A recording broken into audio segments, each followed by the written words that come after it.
you for joining me as we explore another fascinating avenue on the path of the seeker. In this video, we will continue to explore the Kabbalah tree of life. The Hebrew letters that form Had are He, Vav, and Daleth. In the description box below, you will find a meditative blog on the combination of these three letters. As far as our bodies are concerned, Had is associated with our left hip. Had translates into English as glory or splendor, and it is at the base of the pillar of severity. The intelligence associated with this Sephiroth is absolute or perfect intelligence. On Francesca Simon's outline of the Tree of Life, this Sephiroth represents rhythm and discipline. In Path of the Kabbalah by Rav Michael Laitman, he quotes Genesis. And God said, "Let the waters swarm with swarms of living creatures, and let birds fly above the earth in the open firmament of heaven." Now this may seem like it's happening on the planet, but this is not a description of terrestrial activity. When the attribute to give joins the attribute of reception, many forms of reception are created. These forms are the parts of creation that were made on the fifth day. On the cosmic level, when God created the Sephiroth of Had on the fifth day, he created the angels called Binihat Elohim. They exist on the watery astral level. Binihat Elohim, translated into English, is the sons of God. These beings are the ones who fulfill the Creator's plans in the astral realm by directing the forces of creation. The unfortunate equates them to the bricklayers of the Creator, who is the architect. On our personal level, this Sephiroth involves the intellect and reason. Here is where we lay the bricks of our own personal tower, reminiscent of the Tower Tarot card key, our paradigm. Dion Fortune describes this as the coagulating principle.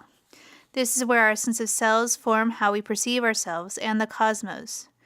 We are multidimensional beings, and in effect, we are building our astral form while in the physical realm. This Sephiroth, in particular, has to be purified. We start off by examining our belief system, which resides in our intellect, and decide what belief structure affects us positively, and which ones generate fear. Then we release those that create fear.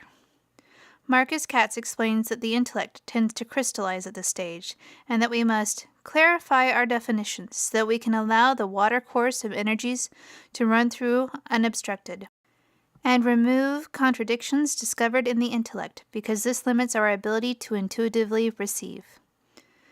The purification continues with the discipline of detachment from material gain. The way to detach from material gain is eloquently taught in Buddhism. We let go of the notion that anything in physical matter reality may satisfy us. This is where we detach from our lower animal nature. This Sephiroth, John Van Auken explains, is associated with submission. When we let go of physical attachment, we can become pure divine channels, helping to express the Creator's will and divine plan on earth.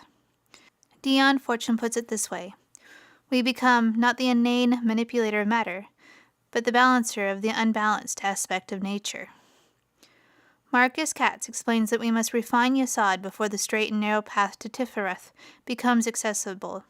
To understand why it is so important that this Sephiroth is cleansed, John Van Auken explains, the nature of the omnipotent is best equated with the powers of electricity, powers that may destroy or enlighten depending on the purity of the conductor. In order to receive the inspiration of the Creator, we have to cleanse our intellect by identifying fear-based and contradictory beliefs. When we detach from the desire to force our will on creation, we can then become receptive to the will of the Creator. This is a significant, wonderful, and rare achievement. On that beautiful note, we have come to the end of this video. Thank you, brave soul, for joining me on the path of the seeker. May you find joy and peace.